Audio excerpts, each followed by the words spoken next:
Oke, bab ini akan membahas mengenai dasar Markom dengan membahas penerapan target dan penganggaran. Kedua topik tersebut telah sejak lama dikategorikan sebagai perspektif periklanan dibandingkan dengan teori Markom secara keseluruhan. Namun demikian terlepas dari semua bentuk komunikasi pemasaran, bab ini akan menggunakan beberapa literatur periklanan dan mengaplikasikannya pada seluruh bentuk komunikasi pemasaran. Selanjutnya ada penetapan target Markom. Target Markom merupakan semua tujuan dari seluruh elemen Markom yang ingin dicapai, baik secara personal maupun keseluruhan selama waktu tertentu seperti kuartal pertama atau per tahun dalam bisnis. Target melengkapi fondasi untuk seluruh pengambilan keputusan. Selanjutnya ada penentuan alat Markom yang paling sesuai untuk menyelesaikan target, yaitu memudahkan pengenalan merek baru, mengokohkan penjualan merek yang sudah ada dengan meningkatkan frekuensi penggunaan, variasi penggunaan, dan kualitas pembelian, menginformasikan kepada pedagang dan konsumen tentang peningkatan kesadaran merek, menciptakan kesadaran merek, meningkatkan citra merek, menciptakan domain pasar dengan media perikanan, mengajak pedagang untuk ikut serta dalam pembuatan merek, menstimulasi penjualan di tempat, meningkatkan loyalitas pelanggan, meningkatkan hubungan perusahaan dengan pihak terkait, menutupi kesan kurang baik terhadap merek dan memberikan kesan baik terhadap masyarakat, menghadapi serangan dari pesaing, dan memberikan kesan pada konsumen. Selanjutnya ada hierarki efek Markom. Istilah hierarki efek Markom mengungkapkan kesuksesan komunikasi pemasaran.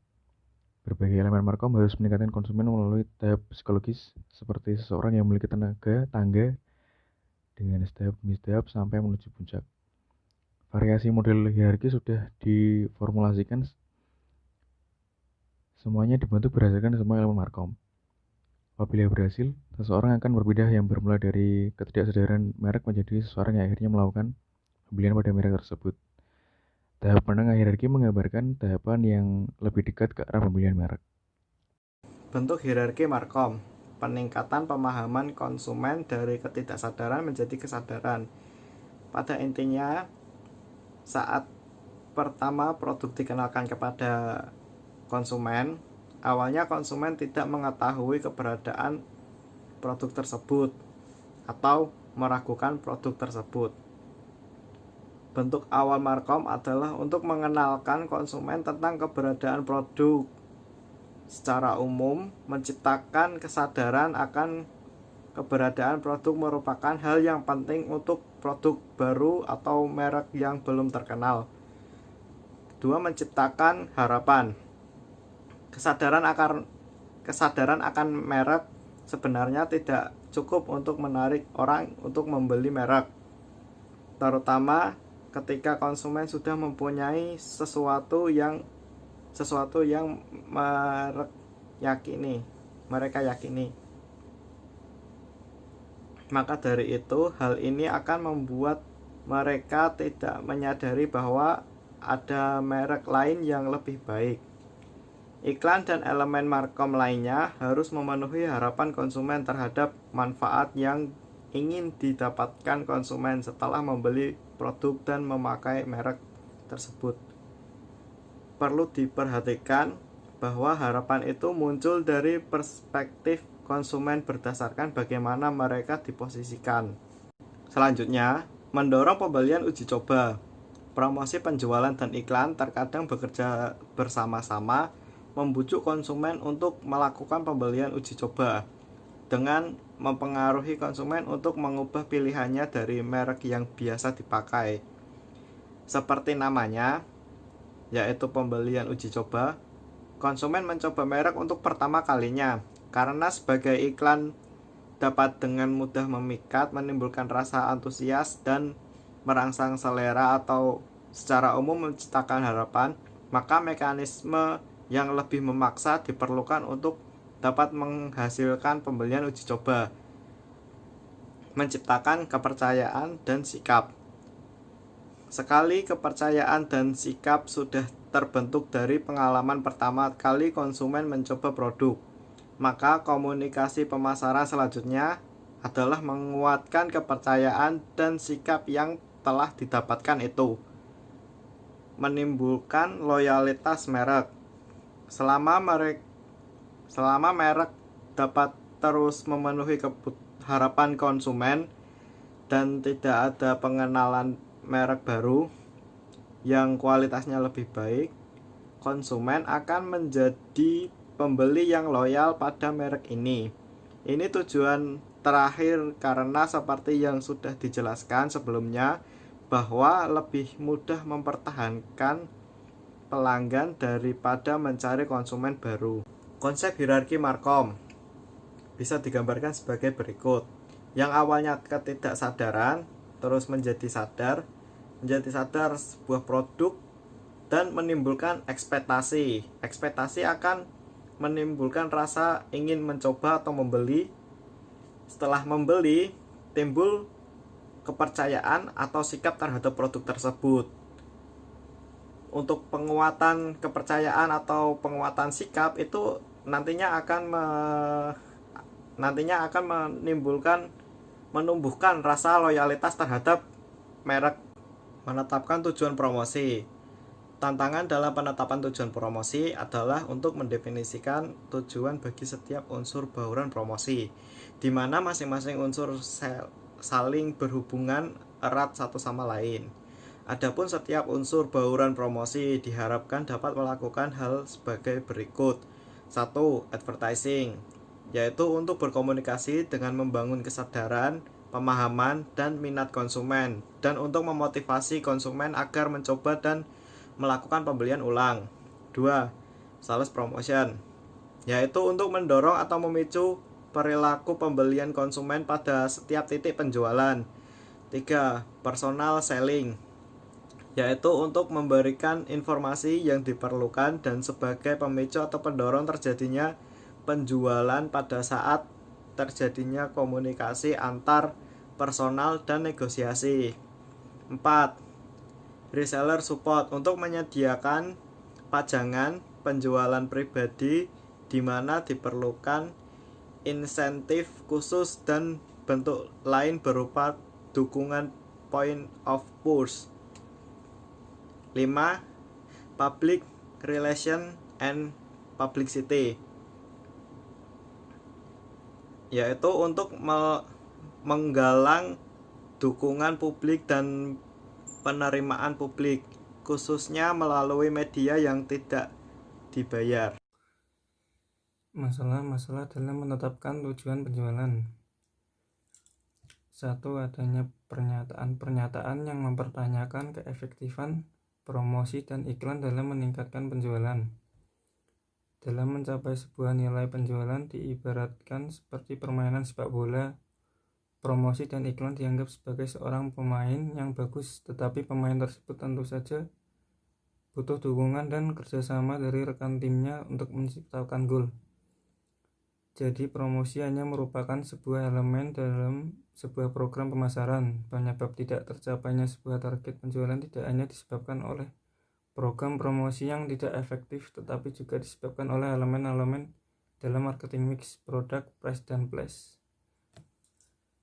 Iklan hanya berfungsi agar konsumen aware terhadap suatu produk, tidak untuk membuat konsumen membeli sebuah produk. Sebuah penjualan dipengaruhi oleh banyak faktor, dan agar tercapai target penjualan, faktor-faktor tersebut harus saling bekerja sama.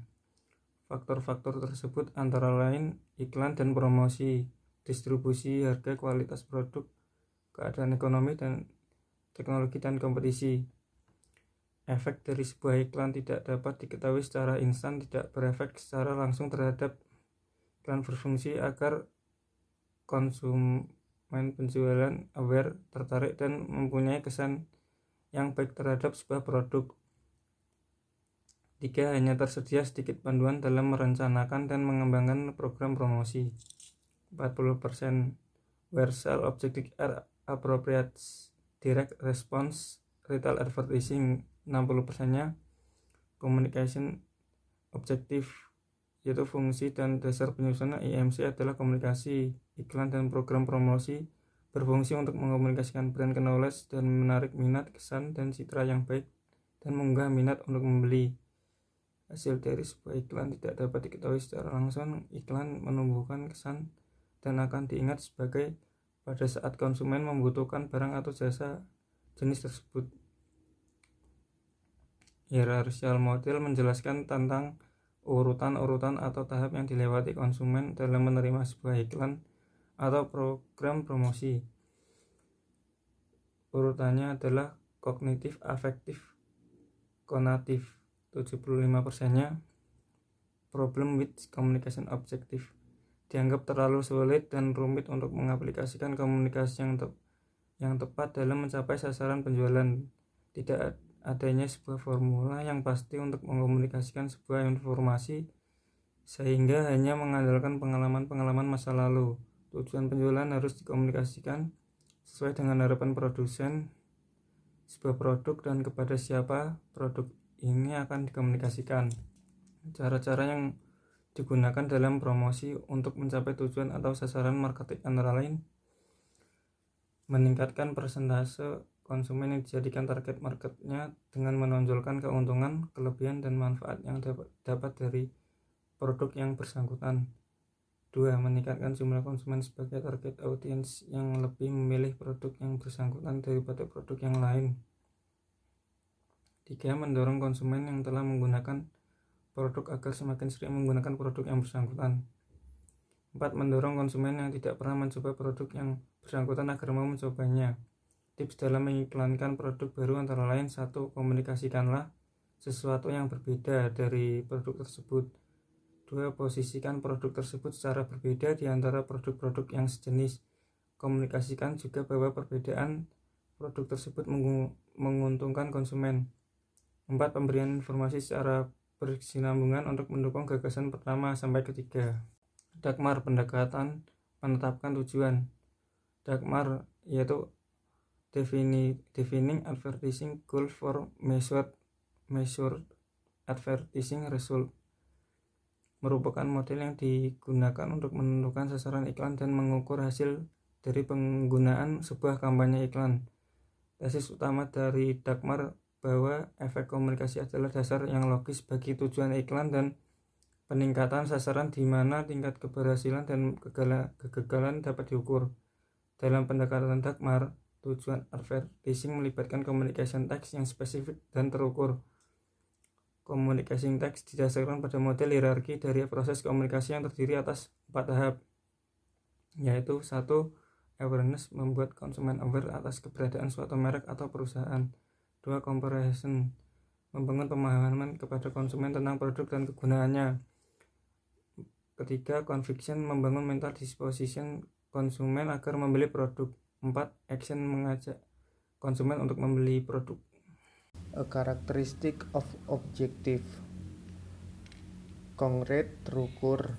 Komunikasi task and yang bersifat spesifik terhadap sasaran sebaiknya berupa pernyataan yang akurat tentang pesan yang ingin disampaikan advertiser kepada konsumen atau target market. Selain itu, sasaran juga harus diukur dan terdapat cara untuk menentukan apakah pesan yang telah disampaikan tepat dan akurat. Yang kedua ada benchmark dan degree of change shot. Dalam menentukan posisi target market yang ada didasarkan pada keragaman tingkatan respon membutuhkan ukuran standar. Pembentukan ukuran standar memberikan promotional planner dasar untuk menentukan communication task yang diperlukan untuk melengkapi dan menspesifikasikan sasaran tertentu. Yang ketiga ada target audience. Target audience terutama bagi sebuah produk, perusahaan, atau jasa dideskripsikan dalam analisis situasi. Hal itu didasarkan pada variabel-variabel deskriptif seperti geografi, demografi, dan psikografi. Untuk variabel perilaku misalnya tingkat penggunaan atau manfaat yang diinginkan. Yang keempat, specific time period.